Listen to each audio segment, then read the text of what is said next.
इस पार्ट की शुरुआत होती है ताइपुंग से, जो अपना पूरा दम लगाकर उन ट्रक्स को रोकने की कोशिश करता है। तो वह मिशन भी बहाना बनाकर उस फैक्ट्री से बाहर आ जाती है। उसी टाइम काफी बड़ा सा ग्रुप प्रोटेस्टर्स का वहां पहुंचता है और सब लोग मिलकर उस देबंग टेक्सटाइल पर धाबा बोल देते हैं। बाद में मिशन जब वहां पर गिरे हुए पैम्पलेट्स उठाती है, तब उसे समझ आता है कि ताइपुंग सही कह रहा था, क्योंकि उस पैम्पलेट से पता चलता है कि अब ये फैक्ट्री बैंकरप्ट हो चुकी है। अब मिशन भागते हुए ताइपुंग के पास आती है और उसे पैम्पलेट दिखाते हुए कहती है, तुम सही थे। बाद में मैनेजर भी फाइनली ये सबूत देखकर मान जाता है और ये जितना भी सामान है ट्रक में, वो सब लोग वापस लेकर लौट जाते हैं। ताइपुंग ट्रक के ड्राइवर के साथ बैठा होता है। ड्राइवर उससे पूछता है, क्या कंपनी तुम्हारी जिंदगी से भी ज्यादा इम्पोर्टेंट है, जो तुम मरने के लिए वहाँ लेट गए? तो ताइपुंग बताता है कि वो कंपनी मेरे डैड की 26 साल की मेहनत है। ये बात कहीं न कहीं ड्राइवर के दिल को छू जाती है। दूसरी तरफ ऑफिस में बाकी एम्प्लॉयज को दिखाते हैं, जो हर जगह कॉल करके सबसे पूछ रहे होते हैं कि क्या वो उन्हें 2-4 दिन के लिए एक खाली वेयर हाउस दे सकते हैं, क्योंकि उन्हें अपना इटली से मंगाया हुआ माल रखना है। लेकिन उन्हें कहीं से भी एक भी वेयर हाउस नहीं मिलता।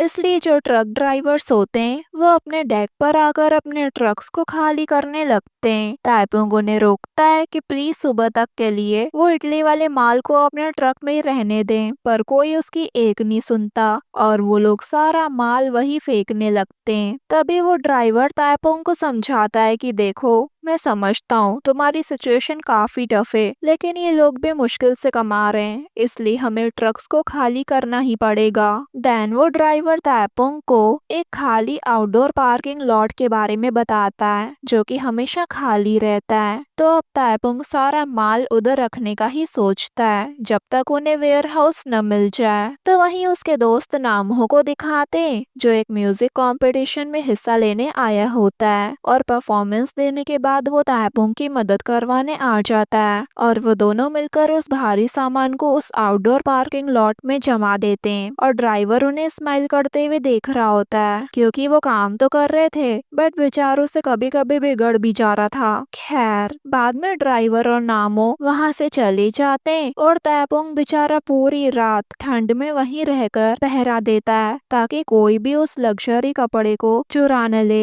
लेकिन इस चक्कर में सुबह तक वो इतना जम जाता है कि बेचारे से कुछ बोला भी नहीं जा रहा था। तभी वहाँ मैनेजर कंपनी के एक और एम्प्लॉय के साथ आता है और बताता है कि उन्हें जगह मिल गई है और वो दोनों वहाँ से ताइपुंग को उठाकर ले जाते हैं। अगले सीन में दिखाते हैं कि ताइपुंग बाकू के सामने बैठा होता है, यानी उनको वेयर हाउस देने वाला वही है, और ताइपुंग से अच्छी अच्छी बातें करता है कि मुसीबत में हम एक दूसरे के काम नहीं आएंगे तो कौन आएगा, और एक सीख भी देता है कि तुम बिना गिरे कभी बिजनेस सीख नहीं सकते, इसलिए हमेशा याद रखना कि बिजनेस ऐसे ही होता है। देन जब ताइपुंग देखता है तो वो काफी पुराना वेयर हाउस होता है, मतलब वहाँ काफी जगह उसे रिपेयर करने की जरूरत थी। जगह जगह क्रैक्स होते हैं, छत पर भी काफी होल्स होते हैं। अब वो बैठकर बाको के मैनेजर से इस बात की शिकायतें करने लगता है कि तुमने हमें ये कैसा वेयर हाउस दिया है। तो उसे भी गुस्सा आ रहा होता है कि अगर इतनी ही शिकायतें तो कहीं और चले जाओ, बट मैनेजर जैसे तैसे ताइपुंग को चुप करवाता है और बाको के मैनेजर को थैंक्स कहता है उन्हें ये वेयर हाउस देने के लिए, और कॉन्ट्रैक्ट साइन कर देता है, वो भी बिना पढ़े। साथ ही बाको का मैनेजर उन्हें बताता है कि वो लोग बाद में भी पेमेंट करें तो भी चलेगा, और वहाँ से चले जाता है। देन कंपनी आने पर सब जने मिशन से अपना काम करवाते वक्त कभी कॉफी मांगते हैं तो कभी चाय मांगते हैं, और मिशन भी बिना बुरा माने उनका काम करती है, जबकि उसकी जॉब बुककीपर की है ना की है, और ये चीज ताइपुंग नोटिस करता है। देन रात तक ताइपुंग और मिशन के अलावा सब जने ऑफिस से चले जाते हैं, और मिशन को काम करते करते याद ही नहीं रहता कि उसकी लास्ट ट्रेन छूट गई, इसलिए अब ताइपुंग उसे खुद घर छोड़ने जाता है। बातों बातों में मिशन उसे बताती है कि उसका सपना ऑफिस में काम करना है, लेकिन किसी असिस्टेंट की तरह नहीं, बताती है कि मैं ट्रेडर बनना चाहती हूँ। देन वो वहाँ से अपने घर चले जाती है और तापुंग उसे देख मुस्कुरा रहा होता है। अगले दिन दिखाते हैं मिसन की बहन की जॉब एक डिपार्टमेंट स्टोर में लग गई थी। तो वही नामहो की मॉम के साथ साथ सभी एम्प्लॉयज बेरोजगार हो जाते हैं क्योंकि अब बैंक ही बंद हो जाता है जहाँ वो काम करते थे। नामहो की मॉम रोने लगती है क्योंकि उन्होंने यहाँ 32 साल दिए थे अपने, और 3 साल के बाद वो अपना रिटायरमेंट प्लान एंजॉय कर सकती थी। पर वैसा होने से रहा और नामहो उन्हें कंफर्ट कर रहा होता है। और यहाँ कंपनी में ये सब इटली से आए कपड़े बेचने के लिए जब कोई बायर नहीं ढूंढ पाते तो मिसन एक स्मार्ट आइडिया देती है कि हम ये कपड़े इटली वालों को वापस भेज देते हैं, और वो सबको समझाती है कि अगर 30% फीस भी देनी पड़ी तो भी वॉन की वैल्यू गिरने की वजह से उन्हें फायदा ही होगा। इसलिए अब सब मिलकर इटली वालों को फैक्स भेजते हैं और उन्हें अपनी प्रॉब्लम समझाते हैं। और अब रात दिन तापुंग की आंखें बस फैक्स पर ही होती है कि इटली वाले क्या जवाब भेजेंगे, जिस वजह से उसकी रातों की नींद और दिन का चैन दोनों हराम हो जाता है। और ऐसे कुछ दिन बीत जाते हैं। जब तापुंग को वहीं बैठे बैठे नींद आ जाती है तब मिसन ये देख उस पर कंबल उड़ाती है, बट वो तो उसका हाथ पकड़कर ही सो जाता है। पर तभी फाइनली इटली कंपनी का फैक्स आता है जिससे अचानक तापुंग की नींद टूट जाती है। वो दोनों जल्दी से फैक्स देखते हैं और अगले दिन सबको बताते हैं कि इटली वालों ने हमारा प्रपोजल एक्सेप्ट कर लिया है, लेकिन एक शर्त है कि क्वालिटी और क्वांटिटी में कोई फर्क नहीं होना चाहिए। और सब मिलकर इस बात की खुशी मनाते हैं कि इटली वाले उनका माल वापस लेने के लिए मान गए। यह नामहो की मॉम की जॉब चले गई थी तो इसलिए अब वो एक पब ओपन करने का डिसाइड करती है। तो वही रात को सभी एम्प्लॉयज के ऊपर एक मुसीबत आन पड़ती है। बाहर बहुत तेज बारिश और तूफान आ जाता है जिस वजह से तापुंग की नींद खुल जाती है और वो भागता हुआ वेयर हाउस आता है अपने सामान को भीगने से बचाने के लिए। उसी वक्त मिसन भी वहां आ जाती है और अब दोनों मिलकर वेयर हाउस के अंदर जाते हैं तो देखते हैं कि छत से पानी टपक रहा है। तो वो कपड़ों को प्लास्टिक शीट से ढकने लगते हैं और जब तापुंग खिड़कियों पर भी प्लास्टिक शीट लगाने जाता है तो एक खिड़की पर लगाते लगाते उसका बैलेंस बिगड़ जाता है। मिसन उसे गिरने से बचाने जाती है बट तापुंग उसके ऊपर ही गिर जाता है और दोनों ही प्लास्टिक शीट में रैप हो जाते हैं। तभी कंपनी के बाकी एम्प्लॉयज भी वहां आ जाते हैं और उन दोनों को छुड़ाते हैं। तापुंग पूछता है आप सब यहाँ कैसे? तो वो सब बताते हैं कि हमारा भी फर्ज है कि हम इस माल को बचाएं क्योंकि हमारी सैलरी तभी मिल सकेगी जब ये माल सही सलामत कल इटली पहुंच जाएगा। तो वही मैनेजर पीछे से आके गुस्से में कहता है मेरा मन कर रहा है कि मैं उस बाको पर केस कर दूं, साले ने हमें ऐसा वेयर हाउस पकड़ा दिया। खैर फिर सब मिलकर पूरी रात मेहनत करते हैं उस माल को बचाने के लिए और सुबह थक हार कर बाहर बैठे होते हैं। तभी उन्हें भूख लग जाती है तो वो सब खाने पीने चले आते हैं। तभी उसमें से जो एक लेडी एम्प्लॉय होती है वो सबको याद दिलाती है कि आज तापुंग का बर्थडे। तापुंग उससे पूछता है आपको कैसे पता? तो वो लेडी कहती है कल हमारी कंपनी का फाउंडिंग डे और उसके एक दिन पहले तुम पैदा हुए थे और तुम्हारे पैदा होते ही दूसरे दिन कंपनी ओपन हुई थी, तभी तो कंपनी का नाम तापुंग ट्रेडिंग है। ये सुनकर तापुंग मुस्कुरा देता है और सब लोग सी वुड सूप लेकर उसे सरप्राइज देते हैं और तापुंग को उन सब के साथ काफी अच्छा लगता है। लेकिन तभी एक बड़ा बवाल हो जाता है। जब वो लोग वेयर हाउस वापस लौटते हैं तो देखते हैं कि वेयर हाउस से उनका सारा का सारा माल निकाला जा रहा है। ये देख वो लोग मजदूरों को रोकने लगते हैं। तभी बाको के मैनेजर से उन्हें पता चलता है कि बॉस ने तुम्हारा सारा माल अपने कब्जे में कर लिया है। मैनेजर हाँ बताता है कि कॉन्ट्रैक्ट के हिसाब से बिना पेमेंट के सामान सिर्फ 72 घंटे तक ही रखा जा सकता है, यानी इन्होंने सारी रात मिलकर बाको के लिए वो सामान बचाया। खैर उन्हें ये देख काफी गुस्सा आता है कि बाको ने उन्हें धोखा दिया, इसलिए तापुंग गुस्से में बाको के ऑफिस पहुंचता है और उससे भिड़ जाता है। तो बाको भी अब अपना असली रंग दिखाता है और कहता है तुम बिना परमिशन के मेरे ऑफिस में कैसे आए? तो तापुंग उसे कॉन्ट्रैक्ट दिखाते हुए कहता है कि तुमने मेरे साथ स्कैम किया। तो वो कहता है मैं यहाँ अपना प्रॉफिट करने बैठा हूँ,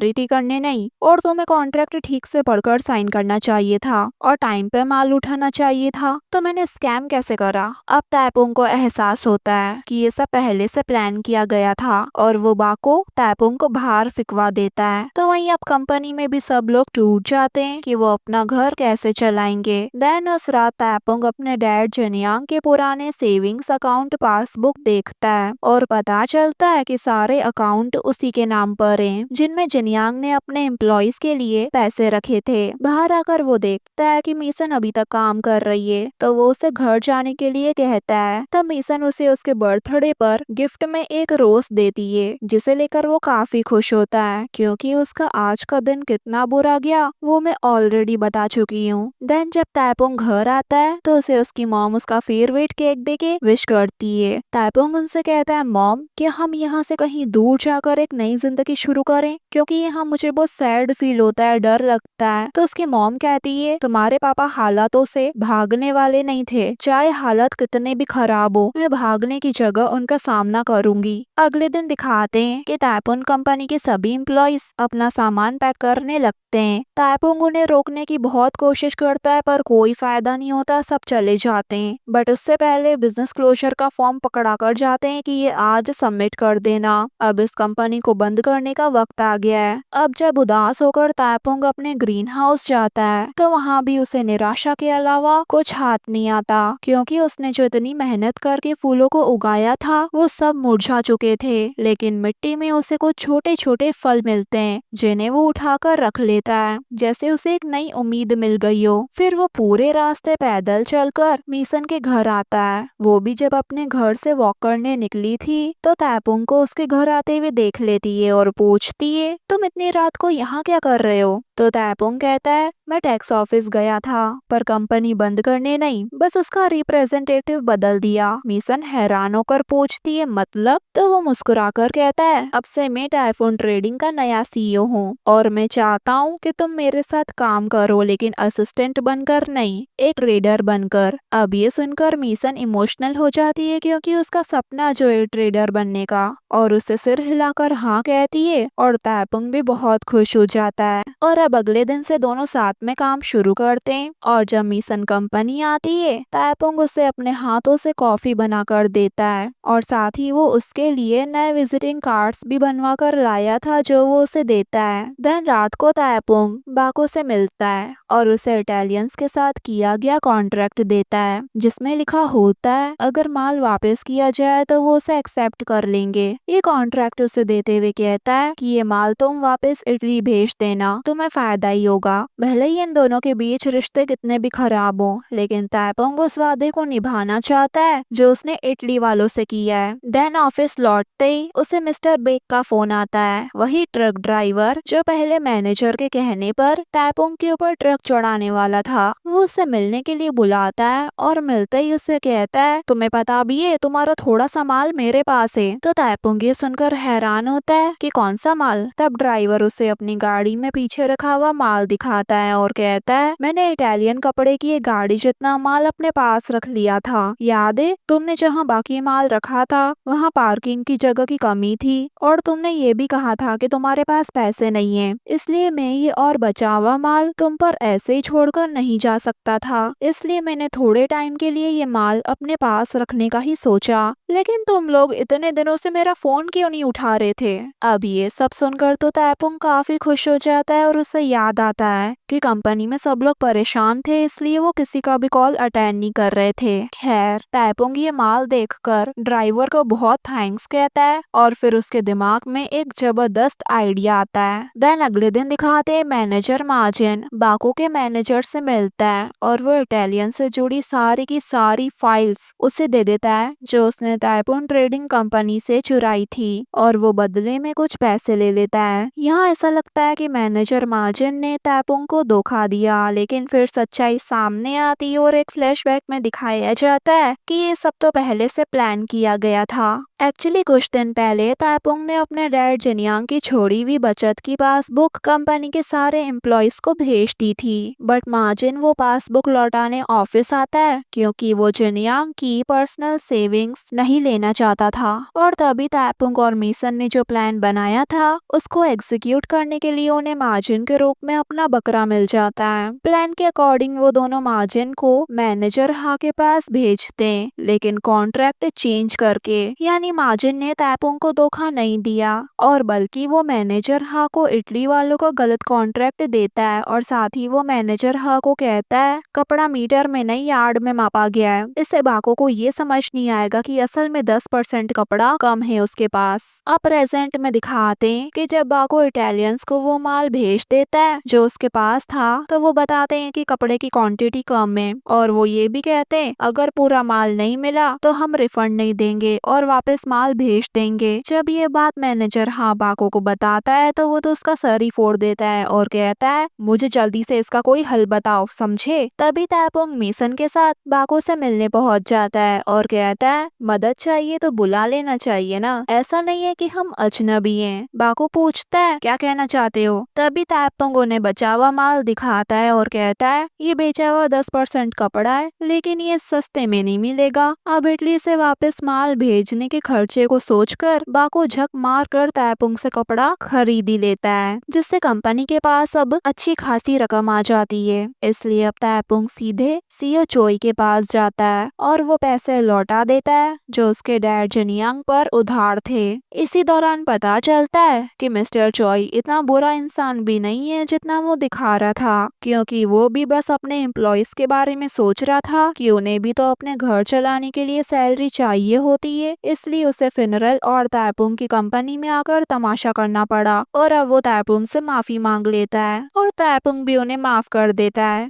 बाद में वो और मीसन बुसान की एक कंपनी जिसका नाम हॉन्शिंग कंपनी है वहाँ जाने का फैसला करते हैं और अगले दिन बुसान पहुँच भी जाते हैं और वहाँ हॉन्शिंग कंपनी की सीईओ उनका बहुत अच्छे से वेलकम भी करती है। उसके बाद वो उन दोनों को मार्केट दिखाते हुए अपने ऑफिस ले आती है और बातें वगैरह करने के बाद उसे काम याद आ जाता है तो वो वहाँ से जाने लगती है। मीसन पूछती है क्या मैं आपके साथ चल सकती हूँ, तो वो सीईओ मान जाती है। तो वही तैपुंग अकेले मार्केट में घूमने निकल जाता है। घूमते घूमते उसकी मुलाकात होती है पार्क युन चॉल से, जो शू पार्क नाम की कंपनी का सीईओ है। वो तैपुंग को अपने खास जूते दिखाता है और डेमो करते हुए बताता है कि ये जूते आग में भी नहीं जल सकते और ना ही लोहे की कील से छेदे जा सकते हैं, जिसे देखकर तैपुंग उससे काफी इम्प्रेस हो जाता है और फिर योनचॉल उसे अपनी फैक्ट्री भी दिखाता है जहां वो बताता है कि ये शूज कैसे बनते हैं। देन तैपुंग लौटकर ऑफिस आता है और मीसन को बताता है कि उसने सीईओ पार्क के साथ कॉन्ट्रैक्ट साइन कर लिया है, लेकिन मीसन उससे गुस्सा हो जाती है और चिल्लाती है कि तुम इतनी जल्दी में फैसला क्यों ले लेते हो। उसका गुस्सा देख वहाँ सभी जने चुप हो जाते हैं और इसी दौरान दिखाते हैं कि नामहो और उसकी मॉम ने मिलकर खुद एक छोटा सा पब खोल लिया होता है जहां वो फ्राइड चिकन और बियर सर्व करते हैं। देन यहाँ दिखाते हैं हॉन्शिन कंपनी की सीईओ चारन मीसन और तैपुंग को ड्रिंक पर ले जाती है और वहाँ तैपुंग मीसन को समझाने की कोशिश करता है कि उसने क्या सोचकर कॉन्ट्रैक्ट साइन करा, बट मीसन अभी भी उससे गुस्साई होती है। देन बातों बातों में तैपुंग ज्यादा ड्रिंक कर लेता है। उसके बाद ये दोनों नदी किनारे बैठे होते हैं। तभी तैपुंग उठकर रेत पे लिखता है कि प्लीज मुझे माफ कर दो, मैं आगे से तुम्हें गुस्सा नहीं दिलाऊंगा। अब वो इतनी क्यूट तरीके से कह रहा होता है कि उसकी ये हरकतें देख मीसन का भी गुस्सा गायब हो जाता है और दूर से उन दोनों को खेलते हुए देख चारन स्माइल कर रही होती है। देन क्रिसमस आ जाता है और तैपुंग आज बहुत ही खुश होता है, लेकिन घर पहुंचते ही उसे बहुत बड़ा झटका लगता है क्योंकि उसे पता चलता है कि वो और उसकी मॉम को